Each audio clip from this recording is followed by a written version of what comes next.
right. Hello, everybody, and welcome to this event, our March event. My name is Francesca. I will be your MC for tonight.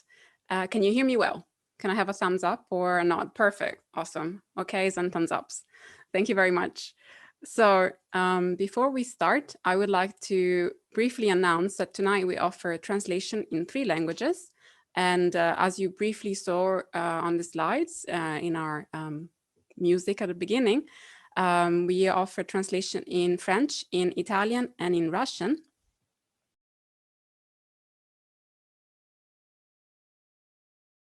And now I would like to invite Patrizia to offer the opening prayer. Yeah, please join me in prayer.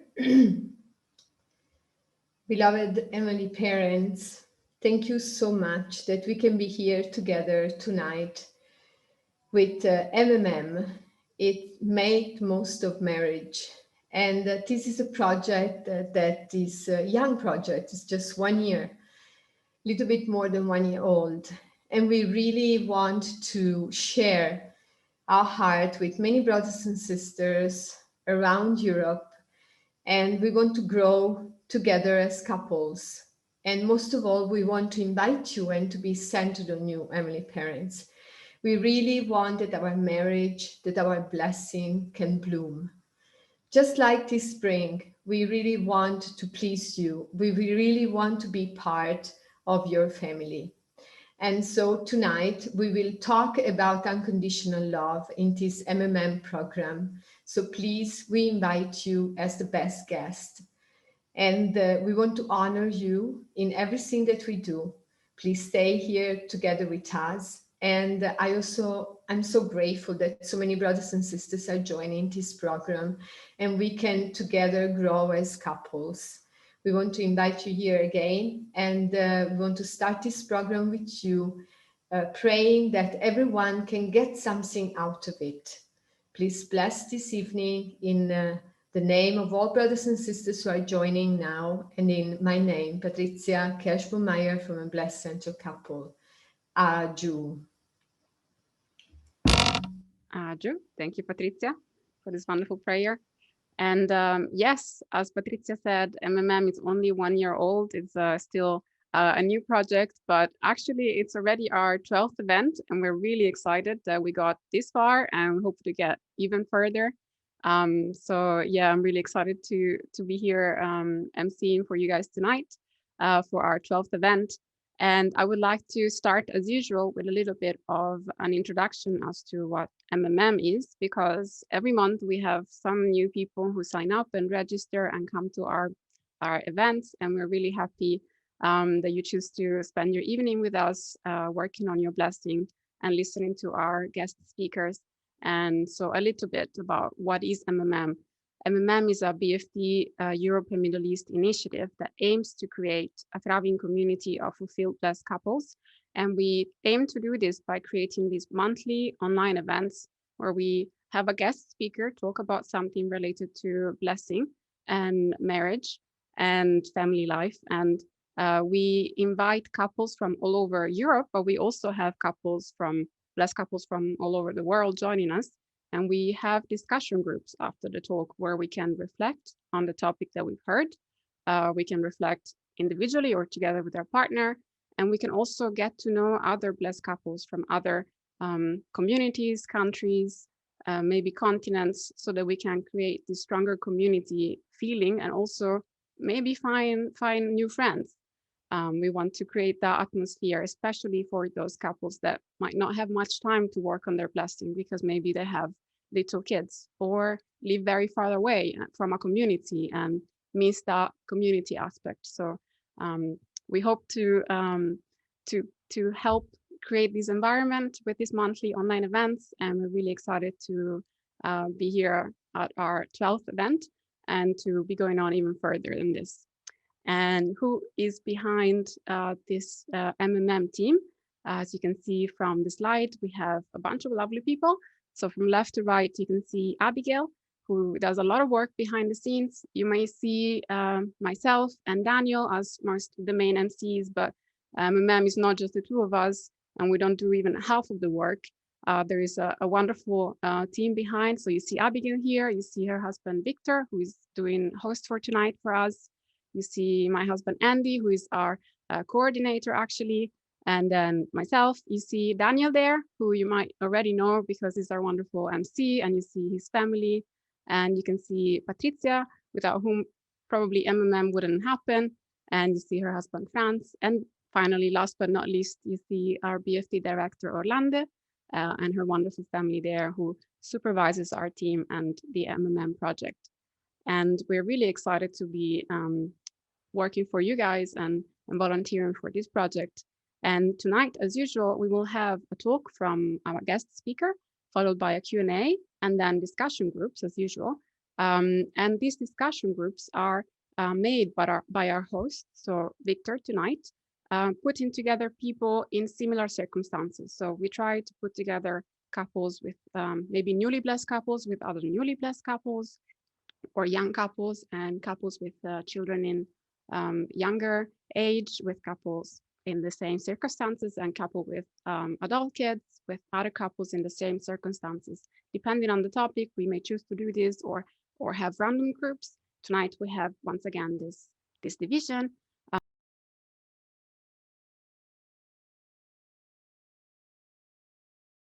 And finally, we come to the main part of MMM, which is the message from our speaker. And as I said, afterwards, we can have a short Q&A session if you have any questions.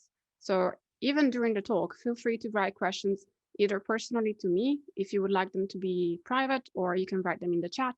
And I will try to ask a few, as many as time allows, to our speaker after the talk or after the discussion groups if more questions come up. So for this month, we actually wanted to continue on from the topic of Matthew Hughes' talk last month, which was centered on being a couple, being husband and wife, while also being parents of younger children. So we thought it would be really interesting to hear the experience of a parent of older children and also a grandparent, and hear what that experience can teach us about love in general. Because yes, it can be the love of husband and wife, it can also be applied to loving your children. For those of us who maybe don't have kids yet, or maybe that world of parenting is a bit far away still, we can apply that to loving our partner, because tonight's topic is to love unconditionally. And so, but since most of our audience has children, then we thought it might be really interesting for those of you who have children maybe exactly in that age to hear the experience of somebody in the same situation. So we're really grateful to have David Perry here, and a little bit about our speakers. So David Perry is originally from the US and was blessed through his wife Sylvie in New York in 1982. They live in France. They have 4 children and 6 grandchildren, and they serve as the French national leader and BFD leader. Tonight, David, as I said, is going to share with us about love, and especially about unconditional love. So without further ado, I would like to welcome David. And yeah, the screen is yours.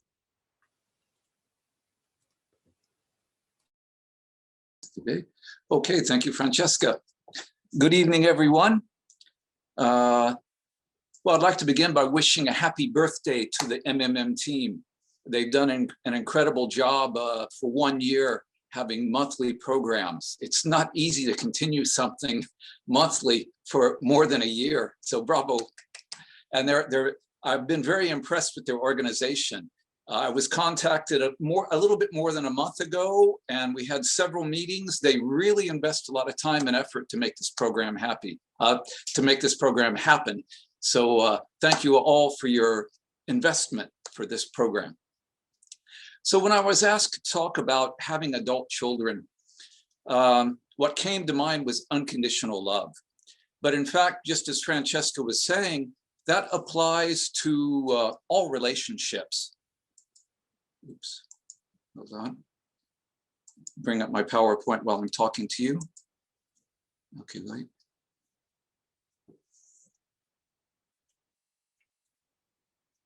Okay, there it is.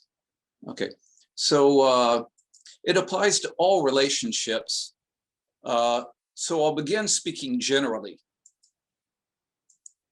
because Okay, there you see that. And now I make it large. Boom. Okay. After all, inheriting unconditional love to become like our heavenly parent, that's the purpose of our existence. And we need that in all of our relationships, not just children. We need it with our spouse. We need it with brothers and sisters. We need it with colleagues. We need it everywhere. So it's an important point to reflect upon. So I want to start out just generally speaking about this, and later I'll come specifically to elder children and why it resonates so strongly with me on that level. So a lot of the ideas I'm speaking about, I picked up from this book, Real Love by Dr. Greg Bear. I won't go into a lot of detail, but this man was at the point of suicide because his life was empty and he couldn't find any real satisfaction. And he finally came to the conclusion that we're all searching for unconditional love, but we can't find it. It's hard to find unconditional love in this world. So he speaks that unconditional love is, I care how you feel, where conditional love is, I like how you make me feel. So we have to get out of the self-centeredness and learn to care about other people. This is our challenge. Through the fall, we inherited the egoism and the selfishness of Lucifer, and it remains with us to this day. So this is our challenge, how to break out of that selfishness and learn to think of others unconditionally. Now, for those who maybe don't have children or have young children, this applies very, very strongly. And I recommend, he even speaks of this in the book. He says there are two reliable signs that love is not genuine: disappointment and anger. Every time we frown, sigh with disappointment, speak harshly, or in any way express our anger at other people, we're communicating that we're not getting what we want. And this is how most of us react as parents. So for those of you who are young, he made a series of books. There's this book, Real Love and Parenting. I encourage you to get this book now and start working on this when you're young. As my children grew up, I knew that I was not giving them the love they needed, but I didn't know what to do about it. We didn't have books like this in the old days. So if you're young, get this book, either one of these books. They help us to reflect and examine ourselves, to start questioning and recognizing that I am someone of conditional love. And if I want to change that, I have to work on myself. It's not going to change automatically.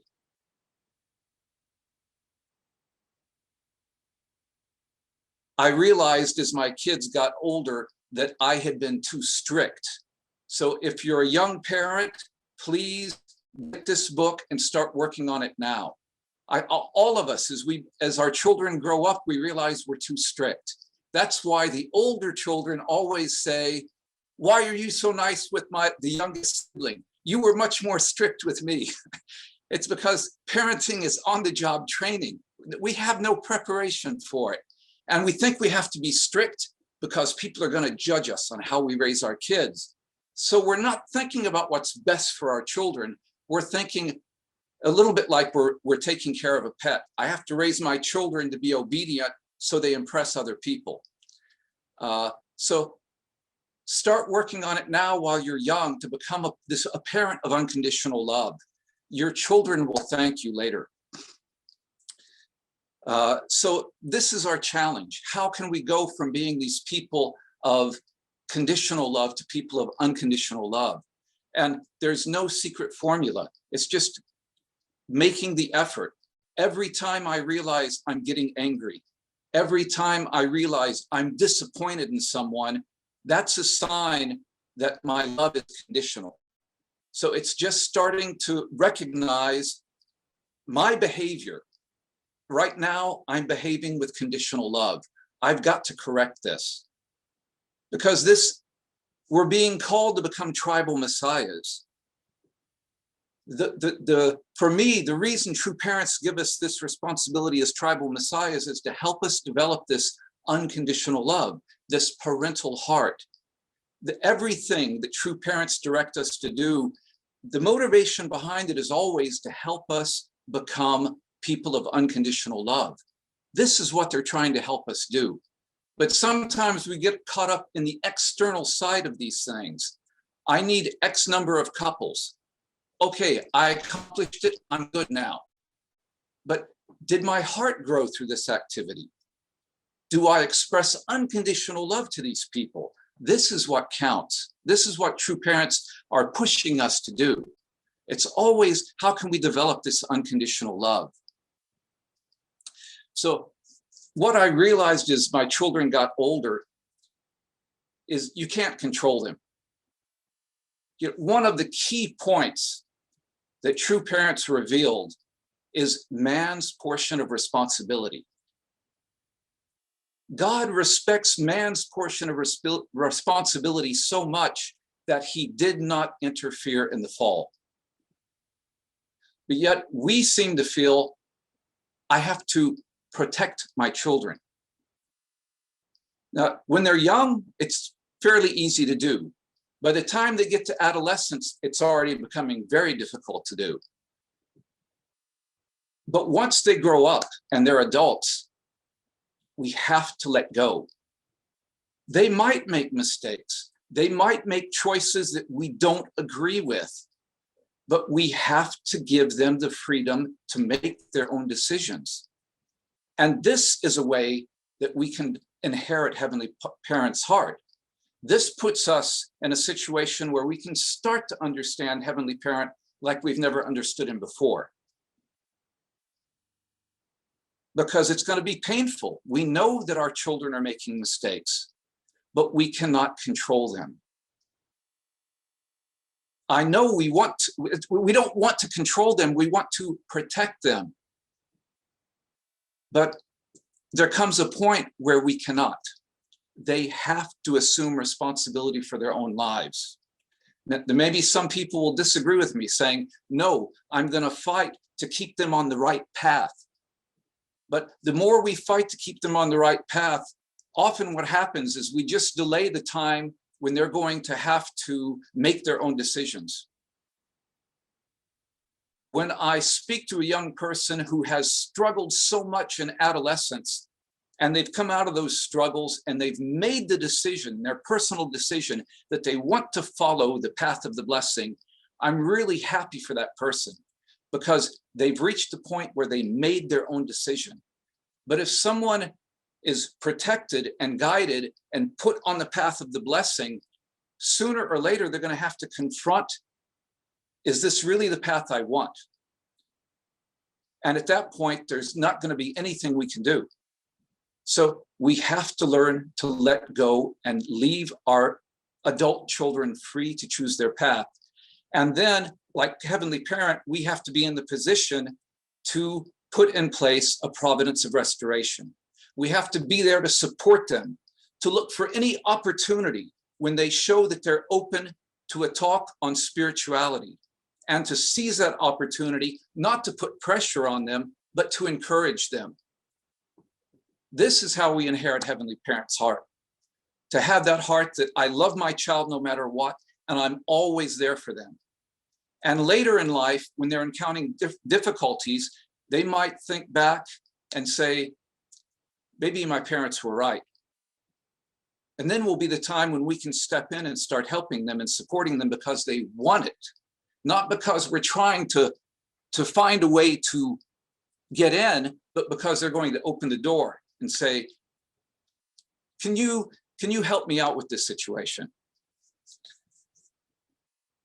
Okay, I don't want to go on too long, so I wanted to share with you a poem that I think fits well with the subject, on children. And a woman who held a babe against her bosom said, "Speak to us of children." And he said, "Your children are not your children. They are the sons and daughters of life's longing for itself. They come through you, but not from you. And though they are with you, yet they belong not to you.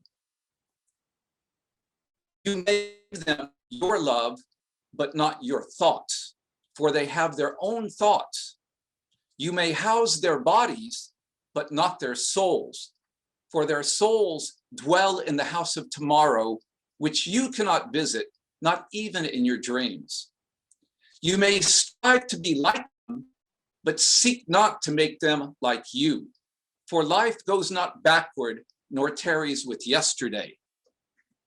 You are the bows from which your children as living arrows are sent forth. The archer sees the mark upon the path of the infinite, and he bends you with all his might, that his arrows may go swift and far. Let your bending in the archer's hand be for gladness, for even as he loves the arrow that flies, so he loves also the bow that is stable. That last phrase to me is the key. For even as he loves the arrow that flies, so he loves also the bow that is stable. Our responsibility is to remain a point of stability in the lives of our children. If, because my children take the path I don't agree with, I let it affect me and I let it affect our relationship, then my children will feel maybe your so-called spiritual path is not as good as you think it is, or else you shouldn't be so affected. And sometimes I see couples that kind of pull back from the movement because their children are distant. And I'm sad to see that, because the children see that and they think, well, maybe their path isn't that great after all. Our children need to see stability in us, that no matter what happens with them, our connection with Heavenly Parent and true parents is stable. We are a spiritual anchor for our children. If we maintain that stability, they can always return to us when they lose their stability. And I'll close with a little quote that I came across that I thought was very nice. We have to prepare the child for the path, not the path for the child. They have to find their own way. We have to let go, offer them to God, and let them find their path. And to be there when they need us. Always be there. Always be ready. So I'll stop there because I don't know how long I've done on, and that might be enough. So thank you very much for the invitation to come speak this evening. And I give back the floor or the screen to Francesca. Wow, thank you so much. Felt very short. This was a very, very deep, very on the point talk. Thank you very much. I feel like there was so much content. I was trying to take notes and yeah, didn't stop. I thought, okay, this is good. Oh, this is also very good. Oh, this is also very good. I don't want to forget this, because it was really interesting for me to hear. Of course, most of our audience probably, I mean, as we know, is made of parents. I'm not a parent yet, but of course, he made me think of the future. As you said, we can read the book now, Real Love in Parenting. But also, of course, he reminded me of the times when my dad especially left me free to make my choices, of that moment when he switched from deciding for me to asking me my opinion. And I knew sometimes that choices I was making, he didn't agree with. I could tell. But it was so empowering to feel that trust. And it was really, really nice for me to know that anyway, he wouldn't judge me for my choices. Of course, it took some time. As you said, I mean, I don't know about it, but as you said, you learn to parent as you parent.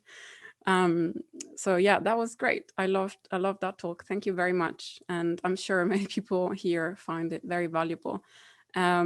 Also, it makes me think of my brothers and sisters, my friends, other second gens, other young people. We talk about this a lot. There are many instances when I feel what actually keeps them happy and on the path they choose to be is seeing their parents, maybe their parents' relationship, how much they invest in that relationship, why the blessing works, because they see it at home that it works, or they see the community, they see, yeah, they feel the trust. As you said, if you feel that you're being controlled, then you as a child wonder, is your spiritual life that good? Are your values that good? Which is, yeah, a valid point. Teenagers want to, of course, challenge their parents and challenge the limitations. Anyway, makes me think of a lot of things. It was a very good talk, and very dense and very deep. I haven't received any questions for now, but I would like to remind you all that please, if you have any questions on this topic, or you would like to ask maybe a reflection, a comment, please feel free to write in the chat or personally to me, if you would like to stay anonymous. And yeah, thank you very much once again for the talk. And as usual, now we're gonna go, oh, could we have that poem, the long one? Yes, we can send that out. David gave us the email, so the PowerPoint, so we can send it out then via email to all of you. Oh, we have a question. So if it's okay, David, I will go ahead and ask how to develop faith in children. So I guess as a parent, how do you help your children develop faith?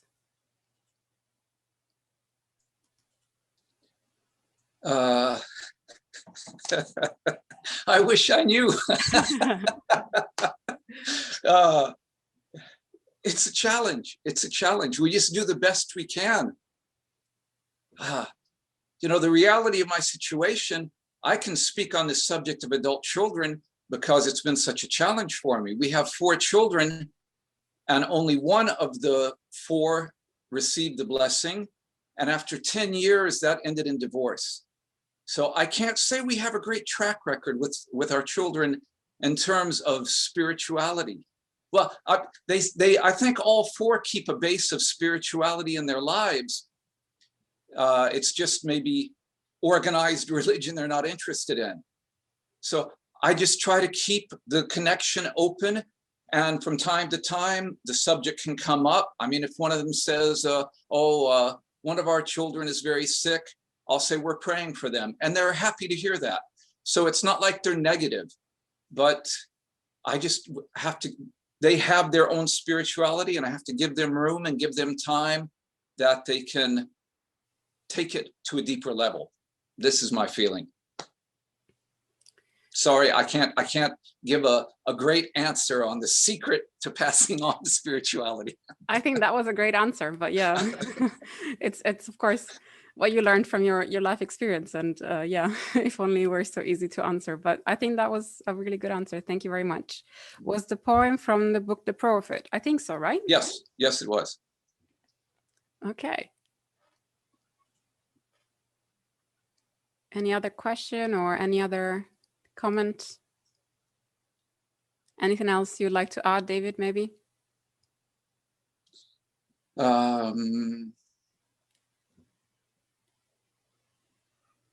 Otherwise, we can go ahead. I can't think of anything special. Okay. Yeah, that's fine. Didn't want to put you on the spot. Otherwise, we can go ahead and look at the questions that David has prepared for us for the discussion groups.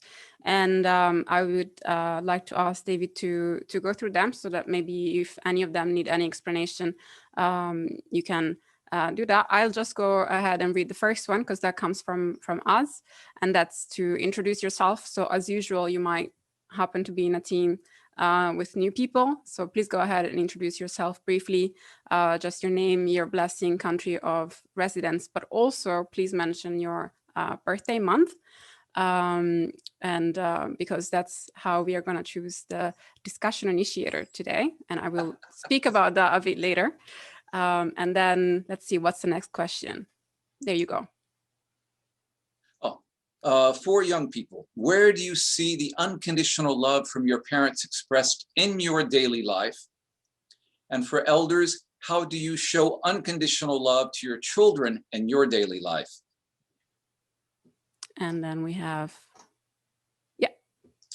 Okay, from Real Love, quote, there are 2 reliable signs that love is not genuine: disappointment and anger. Every time we frown, sigh with disappointment, speak harshly, or in any way express our anger at other people, we're communicating that we're not getting what we want. How can you recognize this behavior in yourself and begin resetting your reactions to your spouse and children? Okay, fourth one, for young people, have you experienced your parents trying to protect you by pushing you in a certain direction? How did it make you feel? And did it have the result your parents wanted? And for elders, have you tried protecting your children by pushing them in a certain direction? How did it make you feel? Did it have the desired result? Awesome. So the questions are also in the chat. Thank you, Andy, for posting them. So when you are in your discussion groups, you can find them there. They're also in the emails we sent to you with the Zoom link. And I mean, as you can tell, they are very deep questions. Some of them might be a bit too personal for some people, and that's fine. You don't have to answer all of them as usual. You don't have to say anything that feels too personal, too private, or feel uncomfortable saying. But yes, I think these are great questions and great sparks for discussion between peers. And as you can see on screen for today, as I said before, we would like you to also include in your introduction what your birthday month is. So that in case you need a little bit of help to break the ice, maybe your group is a little bit shy, which is fine, it's normal. Then we would suggest the person whose birthday month comes earlier, so let's say January, to start the discussion, to break the ice, to start asking a question to someone else or to start answering the question. This doesn't mean that that person has to lead the discussion or feel responsible to answer the questions of the other or give support. It's just to break the ice and make it less awkward for everybody if you need it. If you don't need it, then go ahead and just discuss as usual. So to give us some time to digest the content and to reflect on these questions, and maybe talk to our partner about them or just stretch our legs, we will have now a 5-minute break. You will see a timer on screen, and then we will come back and we will start with the discussion group. So please go ahead, grab some water or something to drink, and we will come back here in 5 minutes. Have a good break.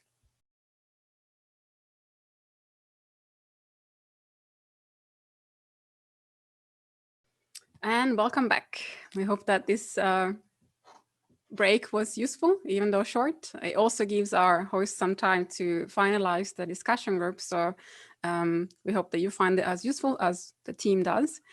And we actually received a comment on this presentation, a lovely comment.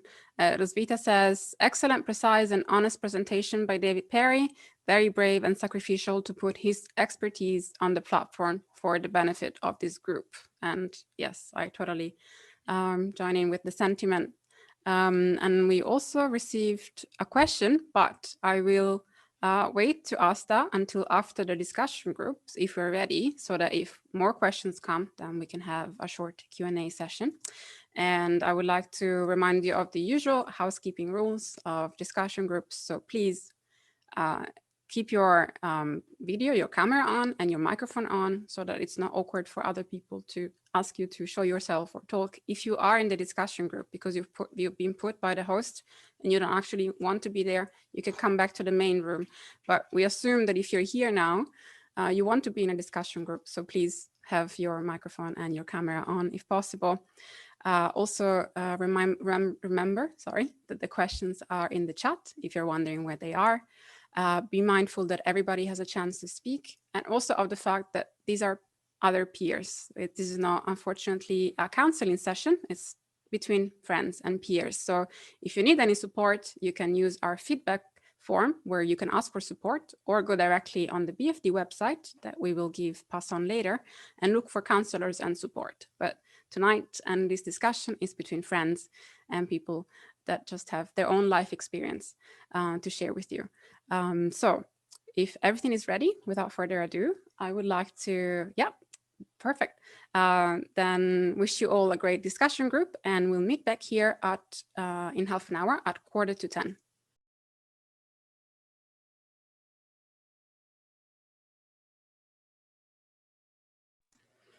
Welcome back. Hello, everybody. Welcome back. I hope you had good discussion groups, and thank you for your patience as we were trying to figure out some technical issues. Nice to see your thumbs up. I hope that was for a good discussion. Yeah, we had a very cool discussion, I have to say. For us, of course, it was more geared towards how you envision yourself being a parent in the future, and how the things that David talked about apply in our relationship with our partner. At least for me, that's kind of what I felt as well, that some of those challenges that David was talking about, letting the other person be free and so on, you know, I can start experiencing some of those already with my husband. So that's kind of, in a way, cool preparation for what's more to come. How was it for you, David? How was the discussion group? Any reflection after that? Oh, it was a very good group. No, there was some good, honest sharing. So it was, I think we've all had the same experience, more or less. So, so we understand each other. We understand each other's hearts. Yeah. Yeah, I'm sure. I think we felt as the MMN team, especially, Patrizia felt that this was a really good topic, for example, for the parents, because so many people have the same shared experience, as you were saying, and you don't always get the chance to, talk about it. But if you choose to be honest and you're here, we suppose, you have the place, the safe space to have that conversation. It might help just to know that it's so common. Yeah, it is. So we have a question that I just received for you. Somebody says, I realized one fine difference. I am allowed to be disappointed, but I am not allowed to throw the disappointment to my wife or my children. Would you agree, David? Yeah, I would. I think it's normal to feel disappointed. That's part of life. But how we react to that disappointment is what counts. Mm-hmm.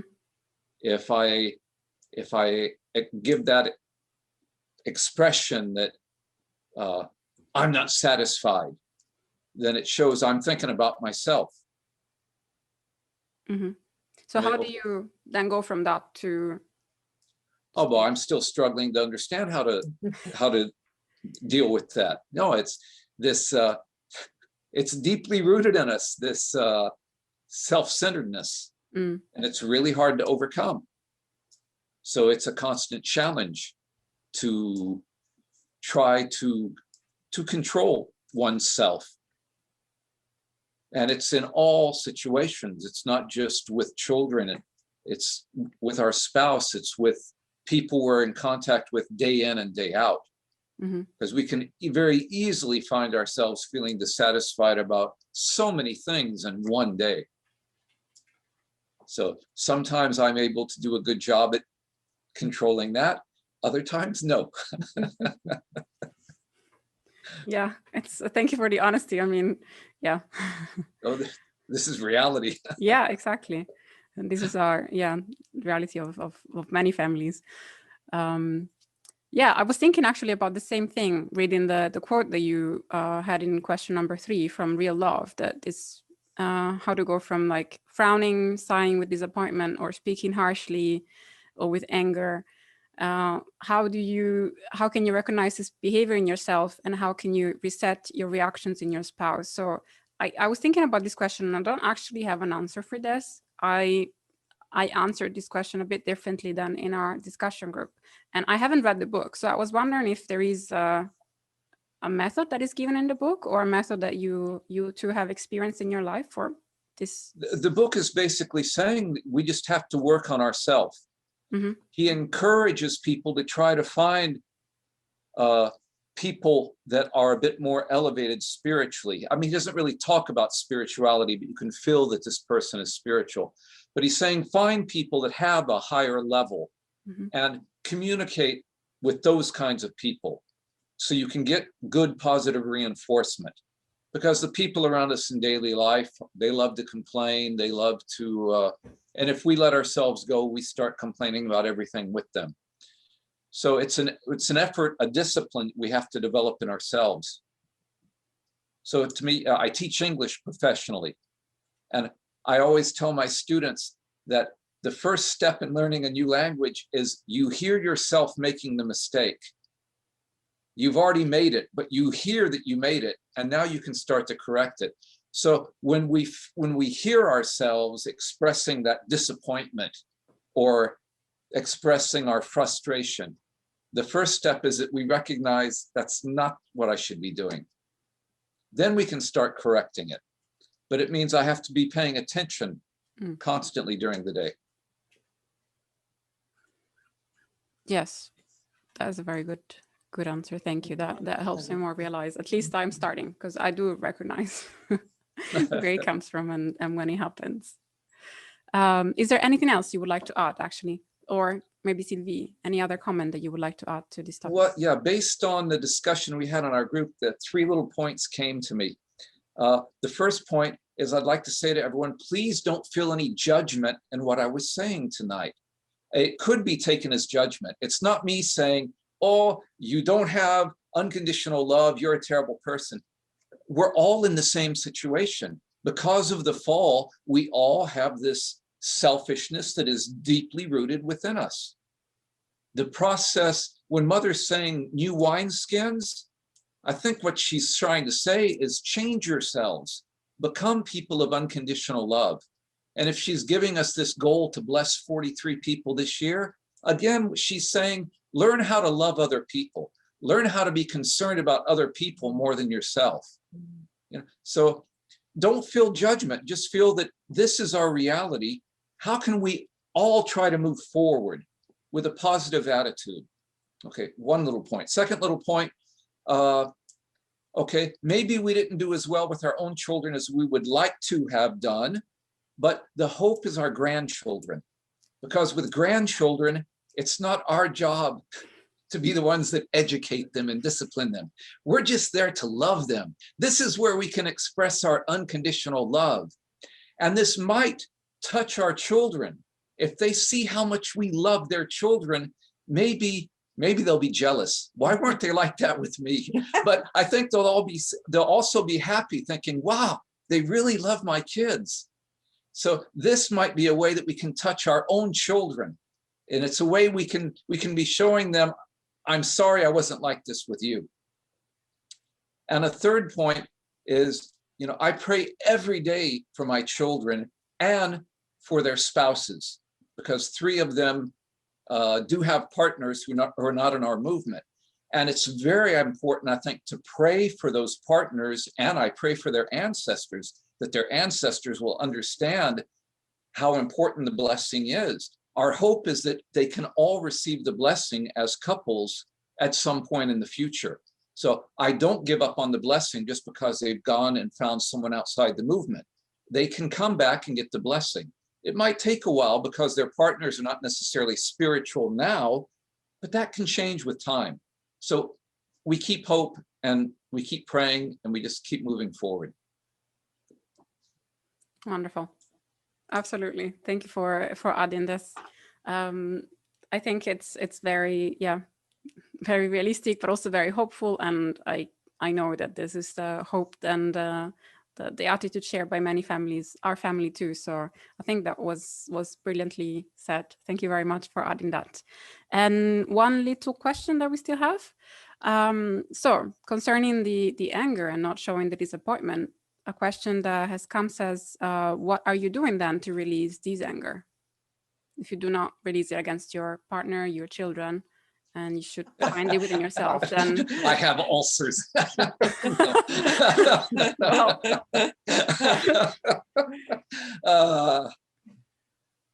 Well, I just try to digest it personally. Sometimes I can do that fairly easily. Other times it's very difficult. But I don't have any secret for that. It's just every person has to find their own way of dealing with the frustrations and the disappointments. No, I don't know what to say to how to answer that question. Yeah, I guess, I mean, I don't have an answer either, of course, but I guess, yeah, we keep on working on the first blessing, right? On mind and body unity and controlling ourselves, or like being our true self and understanding ourselves and where our emotions come from, what triggers us and how to positively use them, I guess, and where to put them. And other people can put it way more eloquently than me. As Margot, exactly, I was thinking of Margot is saying self-empathy, as she said in her talk as well last year. And I'm sure we can learn from other people, as David said, that have more experience than us and are spiritually more mature than us. And or a punching bag, absolutely. That is a great suggestion. I would say if someone really has a problem with anger, I would consider a session with someone that does body code and emotion code, because maybe there is something deep down inside that we're holding on to for years and years and years. And these techniques, body code, emotion code, they can help. Sometimes we're holding things we don't even know, we've forgotten, but those emotions are trapped inside of us. And maybe there's things that need to be brought out and cleared up. So this is all part of the work we need to do on ourselves. It's not just I have to control my emotions, but maybe I need help from someone with these kinds of techniques. I had a very good experience with body code. One session really brought healing to a certain thing I'd been carrying for 25 years. So I do encourage that. Awesome. Thank you very much for mentioning that, actually, because it's amongst my next announcements to wrap up the evening. As usual, we would like to remind everybody that if this was not enough and you feel that in the discussion something came up maybe inside of you and you need to discuss this with somebody who instead can support you and has more knowledge and is not a peer, then please go to the BFD website. You can see it on screen. It's bfedeu.org. And there you can find counselors and also healers, just as David was talking about, some emotion code practitioners. And they also put it in the chat. And they're very happy to help you and support you. And we also have a session in our feedback form where you can just ask for support. And we will send over your request to the staff that can take care of this. Here is also the feedback form in the chat. And as usual, you will also receive it in the email that we'll send out to wrap up the event. And I would also like to thank once again David and Sylvie for being here, for taking the time. We know you're very busy with your many missions and your family and your job. And we're very grateful that you could come and share with us such very deep content. I'm sure this talk is going to be viewed again and again. We're going to share with all of you also the recording via email, and you're welcome to revisit it if you like. And I would like to say actually that for next month, we're going to take as MMM a quarterly break, let's say for springtime, Easter, and so that we prepare better for the next quarter. We already have many ideas of things we want to do, so please look forward to our emails, and we will meet again for a live event in May with actually speakers from a different continent. We'll have Roger and Daniela Weatherhall talking about communication, and we're very excited for the next event. So please remember, not one in April, but we will come back in May. And I would, if I don't have anything else to share, like to invite David to close the event officially with a prayer.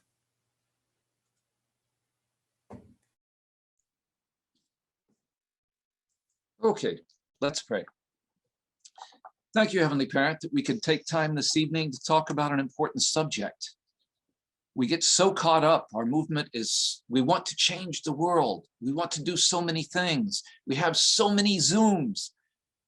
But the purpose of our life in this physical world is to restore our relationship with you and to develop and inherit your unconditional love.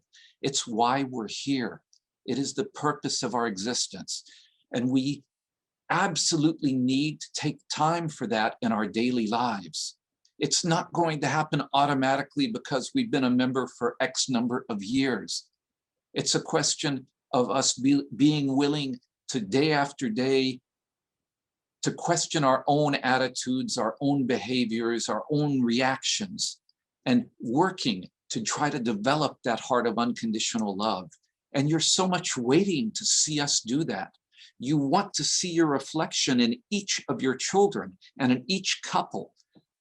But often when you look at us, you see something that looks like a painting from Picasso, because we're not yet a clear image of your heart, of your love. But we're trying to become that. It's our sincere desire to become people of unconditional love. So we really pray for your guidance with each one of us, that we can move forward with that desire to work on ourselves day by day. And if we need it, to look for help and support from those who can offer it to us. We're not alone on this path. Help is there if we need it and if we ask for it. So we just pray in gratitude that we have such a gathering as this, where we can come together with this atmosphere of sincerity and openness and honestness. And we offer it to you, united all together as your sons and daughters, as your children, with gratitude. Aju. Drew, thank you very much. And for those of you who still have time, the rooms will reopen for another half an hour or longer. But if other people in your team do not come back, please don't take it personally. Of course, it's late for some of us more than for others, depending on time zones. But thank you all for coming and joining us live. Thank you for being here. Thank you to our speakers. Thank you to all of you for participating. And thank you once again to our wonderful translators who have been talking the whole time. So thank you very much for volunteering for us so that we can all hear in the language that we understand better. And thank you once again. I would like to wish you a good evening and see you all in May. Bye.